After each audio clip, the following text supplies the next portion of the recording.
Hello, CFA Nation. Gabe. Nick.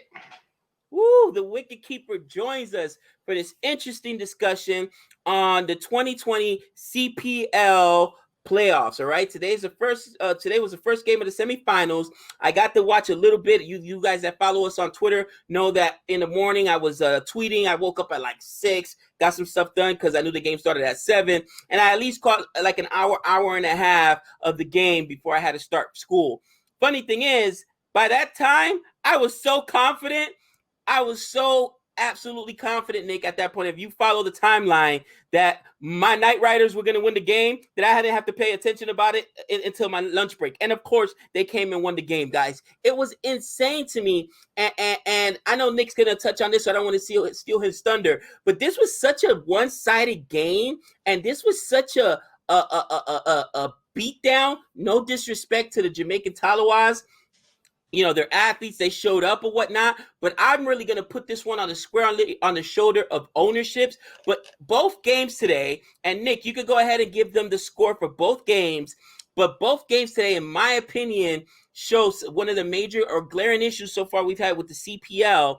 And if anybody's confused, I mean, unless, you know, and I don't want to, let me knock on wood somewhere so I don't jinx myself. But unless something catastrophic happens, can anybody, I mean, nobody in the world is right now not putting their money on the Knight Riders to win this whole thing. So this is a video that is going to be completely raw. We've been so busy, so much to do. Gabe wanted to do this video. And, of course, I wanted to join, but I got such a busy day that I said, I'll only do it if we can just no editing, no images. We just talk about it. He said, cool. So this is almost like a podcast. But my whole thing with the CPL. So Gabe chose the Knight Riders. I chose the Tridents. He did some research when he did a lot of research when he chose his team. I did nothing. I'm a huge fan of Aquaman, and so that's why I chose him. Obviously, that's what you don't do in sports. In fantasy sports, you can get away with that. Not in real sports when you're actually following a team. So that's on me. My Tridents were abysmal, even though they won it last year. TKR has not lost a game, and I would argue that I didn't watch every single game or follow the matches, but that they weren't really in too much trouble. So my biggest argument for the CPL, and this is with the utmost respect for all the CPL fans, I am not trying to put you on blast. I am not trying to destroy your league. Honestly, I have no hate whatsoever. But the CPL this year, you can call it COVID, you can call it bad ownership, you can call it whatever you want. The CPL is just not entertaining. It's not good cricket, not this year. It's not competitive. And it's nothing against the players. I'm going after whoever established the system, whoever established whatever this year. I don't know what's going on. But so his team, the Knight Riders, they won today. Both teams at least got to 100 runs. What about the other game today where you had the Zouks and the Warriors? The Warriors, who I believe were undefeated last year, 10-0. They were 6-4 this year. They couldn't get more than 55 runs in about 12 or 13 overs before they got bowled out. 55 to the point where you got the Zouks, and, you know, congratulations, Zouks. You're in the final with TKR. Good luck with that team. You only had to do 5 overs. You only had to play 5 overs before you caught them. Halfway through the 5th over, you caught them, got your 56. Game's over. If you had people in the stands, they wouldn't even get to their nachos yet. And they're like, the game's already over. What are you talking about? And let me go on this point a little bit more. There's just not a lot of competition. I first thought it was my Tridents. And then you go in and do some research. Okay, so there was a no result between the Patriots and the Talawas. I'm not going to harp on that one because for whatever reason, the no result. But we had the Knight Riders before the playoffs started against the Patriots. They only had to chase 77. They only had to get 78, and they got there in the 12th over. Of course they did because they're a powerhouse. You got the Warriors against my Tridents, where the Tridents only got 89, and so the Warriors caught them 90 in the 15th over. You had the Warriors again. All they had to get to was 110 because the Zouks, who they played today, only got 109, and they had 7 wickets in 20 overs. I mean, I can go on and on. You had the embarrassment of my Tridents bowling masterfully and keeping the other team at like 91 or 92, and they couldn't get to 92. I mean, it's not just look at this. The Knight Riders versus the Patriots, 174 to 115. That's what we would call a laugher. Oh, there's my Tridents and Warriors embarrassment of a match. You had some good cricket in between, I will say. The Zouks against my Tridents. There's another one in the 90s. They couldn't get to past 89. My point is this. I feel like the season started off pretty strong, pretty competitive. I really do. I feel like it got competitive. You had some of that Duckworth-Lewis nonsense, which I'm not going to get into that too much. I feel like the first half of the season, there was some competition. There was some decent scores. And maybe you're going to harp on me because I'm just talking about scores and I'm talking about offense and the glory of the runs. But let's be serious. Come on, have some competition. Too many scores that can't even get to 100. 55 and you're bowled out in the 14th over? Now, on the flip side, let me say this. Let me give a counter argument. I've been talking for a long time. I'm going to give this counter argument.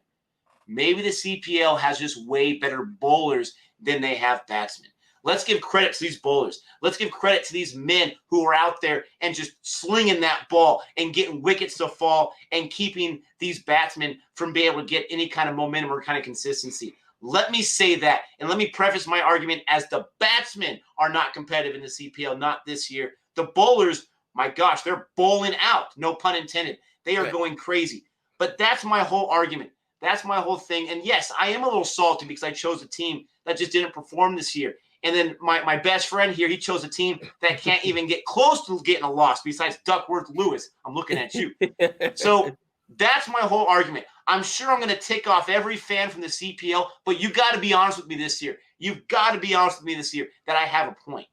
Well, here's the thing. I think that there's three things that happen, okay? And one of them, I was listening to the commentators this morning. I believe it was Michael Holding, and he was talking about how during the draft, for instance, this beatdown you can't put it any other way. This beatdown that the Talawas got is partly on ownership because they're an entirely right-handed team. Did no one while you were drafting realize you had no left-handed? There's no balance there, so they can easily bring in an opposing bowler, an opposite side bowler, and put you at a disadvantage, which is exactly what happened during this game. So that loss today really happened in the draft room. Now, are you going to tell me that the entire CPL, all other 7 teams just fell asleep? Oh, I'm sorry, all other 5 teams, right? There's 6 teams in CPL. So all other 5 teams just fell asleep at the wheel during the draft and had such a bad draft that the Knight Riders just, basically hooted everybody right at the draft? No, I don't believe it. Here's what I believe happened, Nick. One, we've seen for whatever reason, home field advantage is such a big thing in cricket. We know it's a huge thing in cricket with on tests, right? We know it for sure. We know home field advantage, and technically, this is home field advantage. Excuse me, for the Knight Riders. So, for whatever reason, they should have known if we're not going to be able to travel to other places because of COVID, like you mentioned, then the Knight Riders are going to have a huge advantage. B, there was only 2 sites. Those pitches were destroyed. That is exactly what Michael Holden was talking about. CPL averages 160, 170, and we got games in the low 90s, okay? Low 90s. Outside of I think it was especially early on, you saw some higher scores, but as the season progressed, those pitches were absolutely destroyed. And I think that was the CPL board not realizing like they can't take this kind of abuse if we're going to play all our games on 2 pitches. You know what I mean? Then why not fix it for when you have these final matches in the playoffs? Let's set aside some. Is it a matter of money? Is it a matter of COVID where just so many people aren't even giving you a chance to use their facilities? Let's fix that so we can get a competitive playoff at least. I can't disagree. I can't disagree with you there. And I think that's been a huge issue. The fact that we haven't seen that when you watch England, for instance, and we're watching the test seasons in England, they're going off to Old Trafford. I can never pronounce that. Trafford. Where were you? Trafford. There you go. You're home, where you've never seen a loss. Okay. What's the name of the other Lords? You go to Lords. They've got like 3 or 4 different venues to go to. and this is just for tests, we've played all games. I think it's 30 games in the regular season on 2 pitches, bro. And it's in a short amount of time. So that was short-sightedness, I think, on the behalf of on the behalf of CPL, and they should have said, look, if we cannot travel, then we've got to have other cricket stadiums open to us. Maybe it's just that they only have 2 cricket stadiums there. I have no idea. If that's the case, that's the case. But it has impacted the game, and I am not. Just take a field, just take an open field and put some sod or something in there. You don't need any stands because you don't need fans there. Just, lay out a field or something like that and put a pitch on there and put the oval on there, and let's play some competitive matches, for crying out loud. No, listen, and I hear you, and here's a big argument with how COVID's impacting not just cricket but other sports, right? NBA, you've got attendance down in the NBA. All the games are being played on neutral sites. They're all in Florida. If you are the number 1 seed, for instance, like the Bucks were, and you walk in, but you don't get one home crowd with you. You're not playing at home. You don't have that advantage of making the other team travel to your spot an extra game. You know what I'm saying? It takes all that away. You know what I'm saying? It really does impact what's going on with these players. So I think we have to give the players a break, if anything else. And this is more organizational. This is on the NBA. This is on the cricket boards, the CPL, of not having that foresight of thinking, if we're going to play through COVID because we got to, put a product on the field and make money, then we need to make sure we make it competitive and that we don't take away that competitive edge from those teams that would have had home field advantage. The Bucks almost got swept. They're probably going to end up losing. I could make the argument, hey, Giannis didn't get his home games. He doesn't only have his home crowd. The other team doesn't have to travel. You know what I mean? That all plays a big deal. It makes a big deal. And if Orlando beats the Bucks, you can almost put it squarely on the shoulders of that. Right now, as happy as I am, I've seen how good England is at home. I've seen how everybody says, listen, in cricket, home field advantage is huge. It's huge. And from that perspective, if this is the TKR's basically their home field, then they have an unfair advantage. And I do have to agree with that. However, Nick, does that excuse the owner of the Talawas or management at the draft to put together a team that has not one left-handed batter? You have the results. The proof is in the pudding. TKR 10-0. The second place team and third place team, the second best record is 6-4. That's your second best record. I understand there's only 6 teams. I understand they're going to fight against each other. But in a 6-team league, you have one that won every single match. Like, it's unbelievable. I'm hoping for a competitive final. Not only because I want to see your TKR team lose, but something can be competitive. But I don't see it happening. If I was TKR, we win the toss, I'm going to say, you guys, you're going to bat first. We're going to bowl first. So we know, okay, we're going to chase you in the 12th over or in the 10th over, and we're going to take our title and go home early.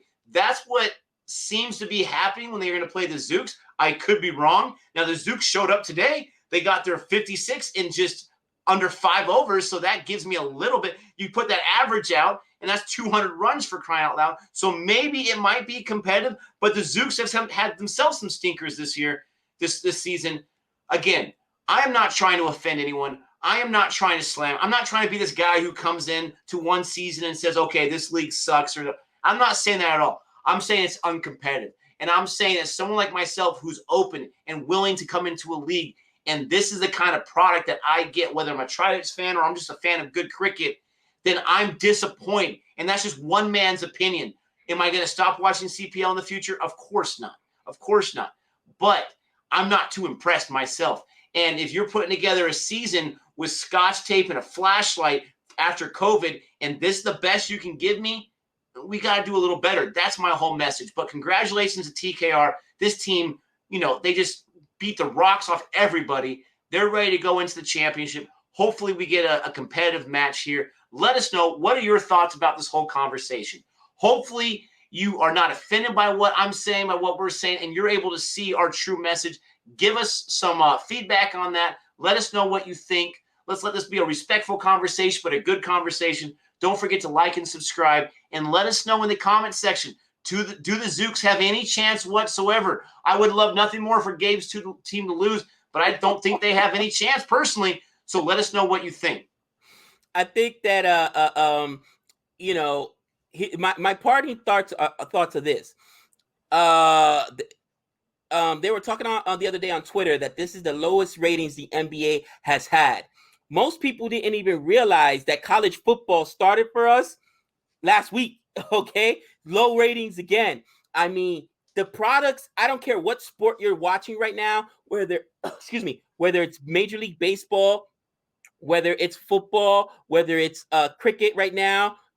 I'm sorry, it's not normal. These players didn't have training camps. These players didn't have, you know what I'm saying? They're normal spring trainings in baseball, and I think it's hurting the products. Some of these players literally took 4 or 5 months off, and you see the rust. You know what I mean? So COVID has really adversely impacted all these sports. And I heard somebody say something on the radio the other day, and I was disgusted by it. But then I thought about it. Do you think any championship, Nick, that gets won under COVID's, 2020 needs to have an asterisk by it? Especially think about baseball, where you get 160 games, but now, you know what? It's 60 games. You know what I'm saying? Should there be an asterisk, or you just think it is what it is? I don't think so, because it's not the players' fault. It's not even the team's fault or the fans' fault that the sport decided to alter their season to still play through. And we know why these sports are still playing through. It's about money. You got to pay some serious bills. But it's not, the fans' fault, the players' fault, the team's fault that the season decided to push forward.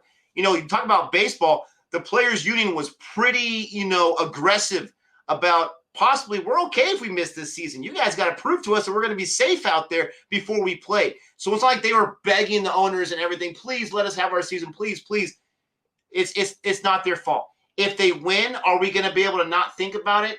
Of course not. We're going to be able to think about it. But I'm telling you right now, as a Padres fan whose team has a decent chance of getting a championship this year, which has never happened, am I going to sit there as a fan and say, well, it's not the same as a regular championship? No way, Jose. No way. And I'm pretty objective. I'm going to take, this is what you gave me. This is what you put on the table. Why would I not put my stake my claim there and not make my best shot? Because anyone else that wins it, it's going to count for them. So why am I going to let it bother me? Now, you're going to have some haters of certain teams that are going to say, oh, it doesn't count. And that's fine for all that kind of banter, right? Not abuse, but banter.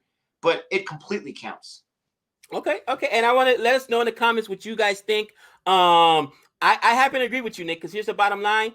Every player, if it was just affecting one team, every player's had to deal with the same thing. So, ultimately, they're all put in the same position, in the same vulnerable position where they had to go out without spring training with tons of months of rust, et cetera, et cetera, et cetera. Really, what this puts an eye on is how well did the organization prepare their players. And this is where coaching and organizations matter. Again, Talawas, and again, I may not be able to go to Jamaica, and I love Jamaica. Come on, I can't go to Jamaica. But, Holding was killing him. He's like, how do you have an entire lineup, an entire batting order, and you don't have one left-handed batter in there? What did you do to yourself? You know what I mean? You just set yourself up for other teams to know how to attack you. And obviously, other teams were going to exploit that. But, Nick, that's all I have, unless you want to add to anything. My boys are going to the finals. I'm so happy. Thursday morning, I'm going to get up like at 5 so I can get all my stuff done, ready for school, take a shower, be ready. You guys will probably see me in my I was going to say Sunday best, but in my school attire, because I'm going to have to catch some of that live, man, before I go to school. So excited. Nick, anything else, brother?